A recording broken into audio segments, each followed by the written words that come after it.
नमस्कार, मैं हूं पंकज कुमार। इस खास पेशकश में आपका स्वागत है।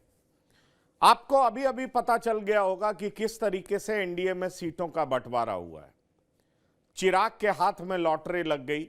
जैसा कि कुछ दिनों पहले से यह खबर आ रही थी कि एलजेपी मतलब चिराग पासवान, एनडीए ने इसको एक्नॉलेज कर लिया है।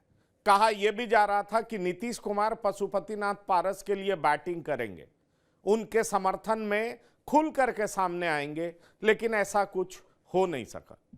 और परिणाम स्वरूप आपको मालूम है कि 17 सीटें बीजेपी को, 16 जेडीयू को, 5 एलजेपी रामविलास यानी चिराग पासवान की पार्टी को, 1 उपेंद्र कुशवाहा को और 1 जीतन राम मांझी की पार्टी हिंदुस्तानी आवाम मोर्चा को मिल गई।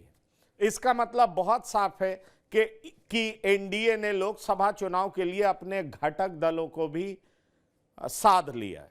मतलब उनके घटक दल कौन होंगे ये तय कर लिया है।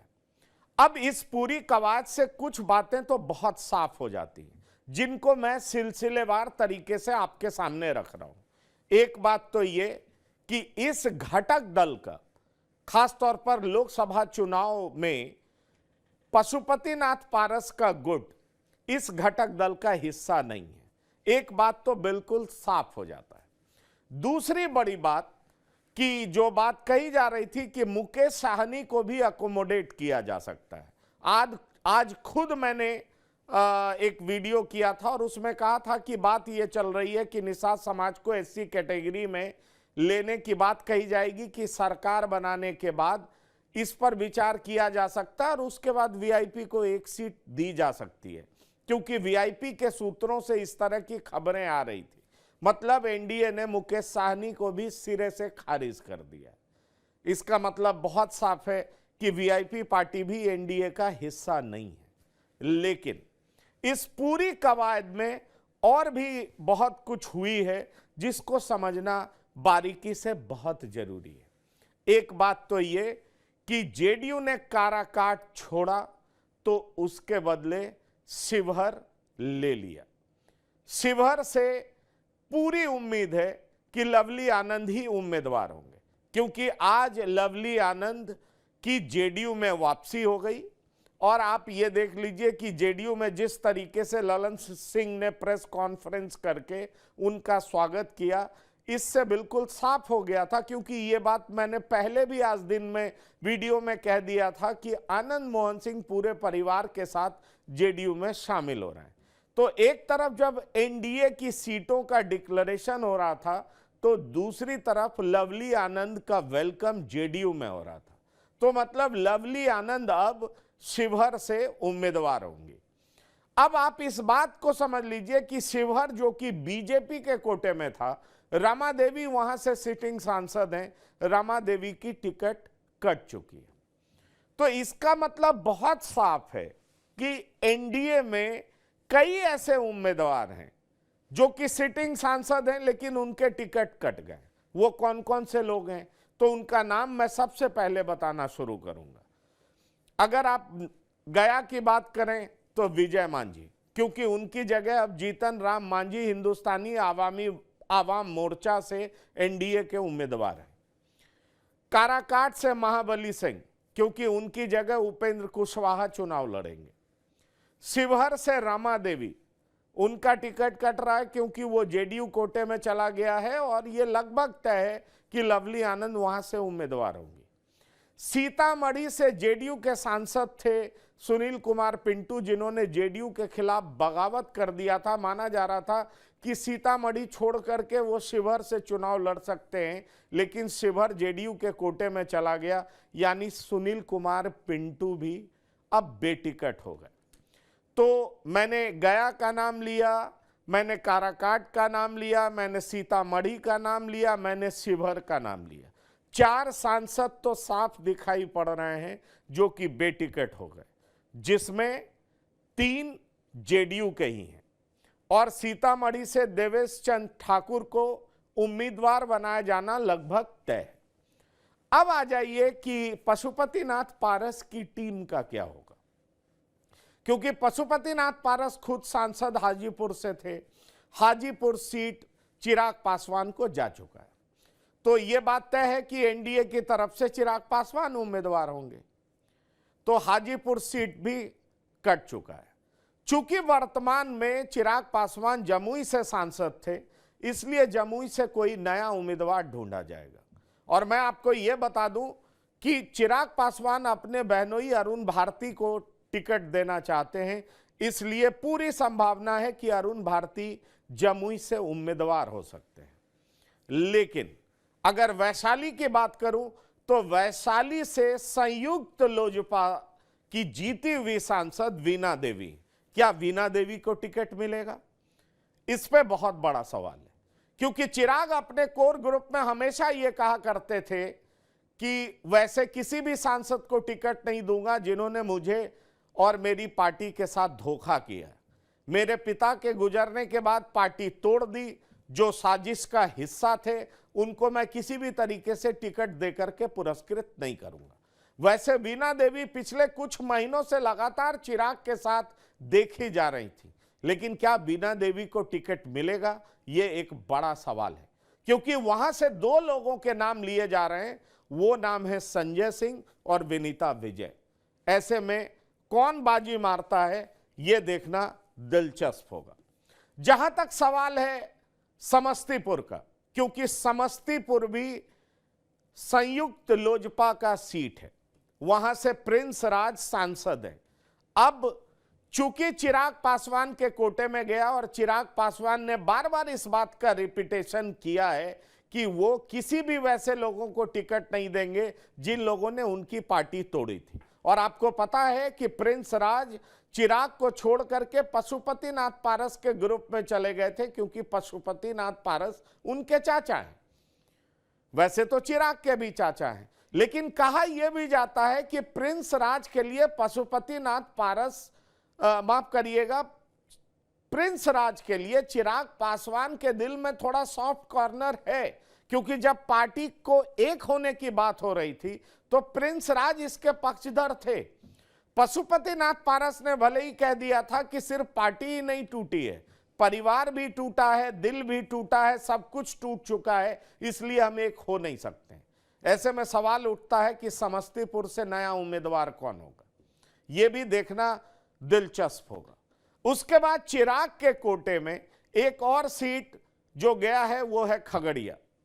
अब खगड़िया से उम्मीदवार कौन होगा, क्योंकि सिटिंग सांसद संयुक्त लोजपा के महबूब अली कैसर हैं, और महबूब अली कैसर टू एंड फ्रो करते रहे हैं। कभी पशुपतिनाथ पारस के ग्रुप में थे, फिर चिराग के पास देखे गए। ऐसे में चिराग क्या उन पर भरोसा जताएंगे? कहने वाले कह रहे हैं और मेरे सूत्र कह रहे हैं कि इसकी उम्मीद बहुत कम है।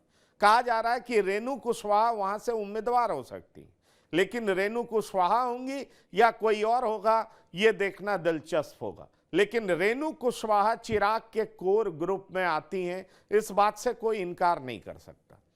लेकिन चिराग एक और शख्सियत को टिकट दिलाना चाहते थे, पर ना तो चिराग को नवादा मिल पाया और ना ही जहानाबाद। इसलिए अरुण कुमार, जो कि उनकी पार्टी में महत्वपूर्ण भूमिका निभा रहे थे, चिराग के बाद अहम पद पर थे। ऐसे में उनका क्या होगा, ये तो देखने वाली बात होगी। तो ये तो चिराग गुट की बात हो गई, लेकिन फिर भी चिराग के कैंप में आप समझ लीजिए कि दिवाली जैसा जश्न है, खुशियों का माहौल है, क्योंकि एनडीए ने चिराग के ही ग्रुप को एक तरीके से एलजेपी एक्नॉलेज किया है। ऐसे में सवाल उठता है कि पशुपतिनाथ पारस हो, प्रिंस राज हो, या फिर सूरजभान सिंह के भाई चंदन सिंह हो, जो कि नवादा से सांसद हैं, इनका क्या होगा? और अगर वीणा देवी को टिकट वैशाली से नहीं मिलता है तो चौथी उम्मीदवार ये हैं। और पांचवा उम्मीदवार जिनका मैं चर्चा करूं, महबूब अली कैसर, उनको भी चिराग टिकट नहीं देंगे, तो क्या ये लोग कहां से चुनाव लड़ेंगे? क्या ये लोग आरजेडी का दामन थामेंगे? ये एक बड़ा सवाल है, क्योंकि सूत्र ये भी बता रहे हैं कि जब चिराग को 5 सीट देने की खबर आई और कुछ दिन पहले चिराग जब जेपी नड्डा से मिलकर के बाहर निकले और चिराग खेमे में जब खुशियों की लहर थी, उस समय से ही पशुपतिनाथ पारस ने अपना एक चैनल लालू प्रसाद की तरफ खोल लिया था। और अगर सूरजभान सिंह की बात करें, जो कि पशुपतिनाथ पारस की पार्टी के बैकबोन कहे जाते हैं, उसकी रीढ़ कहे जाते हैं, तो उन्होंने भी अपने स्टेटमेंट में यह कहा कि 2010 से ही उनकी बात लालू प्रसाद से हो रही है। ऐसे में सवाल उठता है कि लालू प्रसाद के द्वारा या उनकी तरफ से बढ़ रहा हाथ क्या पशुपतिनाथ पारस थामेंगे? इसकी पूरी संभावना है, क्योंकि पशुपतिनाथ पारस बिल्कुल नहीं चाहेंगे कि उनकी पार्टी इस तरीके से बर्बाद हो जाए, और जाहिर तौर पर वो भी चाहेंगे कि एलजेपी, लोक जनशक्ति पार्टी, राष्ट्रीय लोक जनशक्ति पार्टी टिकी रहे और वो आने वाले चुनाव में बेहतर परफॉर्म करे। इसलिए माना जा रहा है कि खुद पशुपतिनाथ पारस चिराग के सामने हाजीपुर में खड़े होंगे। और जहां तक प्रिंस राज और सूरजभान सिंह के भाई का सवाल है, तो सूरजभान सिंह के परिवार से भी किसी ना किसी को टिकट दिया जा सकता है, या तो उनकी पत्नी हो या वर्तमान के सांसद चंदन सिंह हो, इनको चुनाव में उतारा जा सकता है।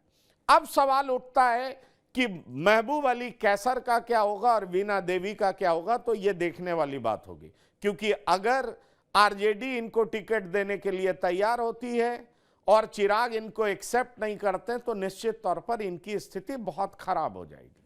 लेकिन इन पूरी बातों का लब्बो लुआब क्या है? लब्बो लुआब यह है कि अगर आप देखें तो जेडीयू से 3 लोग बेटिकट हो गए, एक विजय मांझी, दूसरे महाबली सिंह और तीसरे सुनील कुमार पिंटू। और अगर आप राष्ट्रीय लोक जनशक्ति पार्टी की बात करें, जिसके मुखिया पशुपतिनाथ पारस हैं, तो निश्चित तौर पर एनडीए ने जिस तरीके से 5 सीटें चिराग पासवान को थमा दिया है, तो आप समझ लीजिए कि इनके 5 सांसद भी बेटिकट हो गए।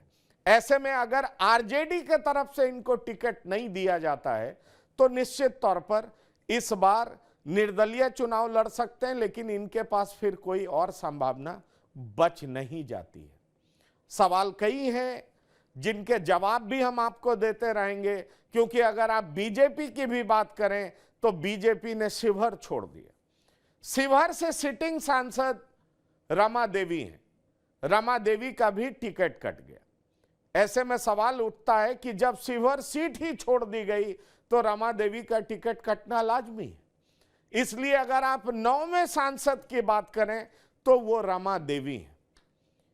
और इस तरीके से आप देखें तो इस बार उम्मीदवार के तौर पर कई नए चेहरे आपके सामने दिखाई पड़ सकते हैं। यह बिल्कुल साफ प्रतीत हो रहा है, कई नए चेहरे सामने दिखाई पड़ सकते हैं। और सवाल यह भी उठता है कि जिस तरीके से आरजेडी में यह बात चल रही थी कि फेज वाइज सीटों का डिक्लेरेशन होगा, तो क्या मुकेश साहनी अब फिर से आरजेडी का दामन थामेंगे? क्या मुकेश साहनी आरजेडी के गठबंधन में शामिल होंगे? क्योंकि बीजेपी ने तो उनको रिजेक्ट कर दिया है। पशुपतिनाथ पारस क्या आरजेडी में शामिल होंगे? क्योंकि लोकसभा में पशुपतिनाथ पारस को अकोमोडेट करने की अब कोई गुंजाइश नहीं रह गई है। इसलिए इन तमाम चीजों को देखें तो एक बात बहुत साफ दिखाई पड़ जाता है कि एनडीए के टिकट बंटवारे के बाद अगर सबसे बड़ा लूजर कोई रहा है तो वो पशुपतिनाथ पारस रहे हैं, और साथ ही साथ वीआईपी पार्टी दिखाई पड़ रही है। और अगर आप बीजेपी के एक सांसद की बात करें तो वो रमा देवी साफ तौर पर दिखाई पड़ रही है। वैसे बाकी 17 सीटों पर बीजेपी चुनाव लड़ने जा रही है। सिर्फ 1 सीट का काराकाट के बदले बीजेपी ने शिवहर दिया है, बाकी सारी सीटें बीजेपी ने वही रखी है जो जिस सीट पर बीजेपी पिछले बार चुनाव लड़ी थी। इसलिए तमाम उन बातों पर भी विराम लग जाता है जो कहा जा रहा था कि बांका से क्या होगा, क्योंकि बांका से कई नाम की चर्चा थी, साथ ही साथ और भी सीटों पर चर्चा थी कि यहां से क्या होगा, कटिहार से क्या होगा। मतलब जेडीयू ने अपने तमाम जीती हुई सीटें ले ली है, सिर्फ काराकाट और गया छोड़ा है। और साफ इससे जाहिर होता है कि गया और काराकाट 2 और घटक दल को गया है। बाकी बीजेपी और जेडीयू प्रमुख घटक दल है, और तीसरी प्राथमिकता दी गई है तो चिराग पासवान की पार्टी को दी गई है। इसलिए कल और परसों में एक बात बहुत साफ हो जाएगा कि जो लालू प्रसाद का कुनबा है, जो महागठबंधन है, इंडिया अलायंस है, उसमें पशुपतिनाथ पारस शामिल होते हैं या नहीं होते। मेरे सूत्र साफ कह रहे हैं कि पशुपतिनाथ पारस शामिल होंगे। और जहां तक वीआईपी पार्टी का सवाल है, तो राजनीति में प्रासंगिक रहने के लिए अब उनके पास भी सिर्फ और सिर्फ एक विकल्प रह गया है, वो है महागठबंधन। ऐसे में सवाल उठता है कि क्या वीआईपी पार्टी को मुजफ्फरपुर या खगड़िया दिया जा सकता है। सूत्र तो ये बता रहे हैं, TV9 के जरिए ये पता चल रहा है कि उनको कटिहार ऑफर किया जा रहा है। ऐसे में अगर उनको कटिहार ऑफर किया जाता है तो कांग्रेस के दिग्गज नेता तारिक अनवर का क्या होगा, यह भी एक बड़ा सवाल है। इसलिए ऐसे कई सवाल हैं जिनके जवाब सामने आएंगे, क्योंकि एनडीए ने भले ही अपने टिकट बंटवारे की पेंच को सुलझा लिया हो, क्योंकि एनडीए ने टिकट का डिक्लेरेशन कर दिया है, लेकिन महागठबंधन में अभी भी यह पेच फंसा हुआ है, क्योंकि सीपीआई-एमएल 2 सीट पर मानने को तैयार नहीं है। और सवाल यह उठता है कि सीपीआई-एमएल की जो डिमांड है उसको क्या आरजेडी पूरा करेगी, कांग्रेस की जो डिमांड है उसको आरजेडी पूरा करेगी क्या। क्योंकि सूत्र बताते हैं कि हर हाल में आरजेडी उन सीटों पर लड़ना चाहती है जिस पर जेडीयू के उम्मीदवार खड़े। तो आप समझ लीजिए कि वो 16 सीट पे तो आरजेडी लड़ेगी ही, और आरजेडी तकरीबन 28 से 30 सीटों पर लड़ना चाहती है। 7 से 7 सीट वो कांग्रेस को देना चाहती है, 2 सीट सीपीआई-एमएल को देना चाहती है और 1 सीट सीपीआई को देना चाहती है। 1 सीट जो सीपीआई को देना चाहती है वो बेगूसराय है, लेकिन उस पे भी पेंच फंसा हुआ है, क्योंकि कांग्रेस अपने तेज तर्रार नेता कन्हैया कुमार को उतारना चाहती है। तो इस तरीके से महागठबंधन का पेंच अभी सुलझा नहीं है, लेकिन आने वाले 24 से 48 घंटे में सुलझने की संभावना है। लेकिन एनडीए ने अपना पेच तो सुलझा लिया है, पर इससे एक बात बहुत साफ हो गया है कि पशुपतिनाथ पारस को खाली हाथ एनडीए में फिलहाल दिखाई पड़ रहे हैं। अब सवाल उठता है कि खाली हाथ हो चुके पशुपतिनाथ पारस क्या एनडीए का साथ छोड़ करके अब महागठबंधन का दामन थामेंगे।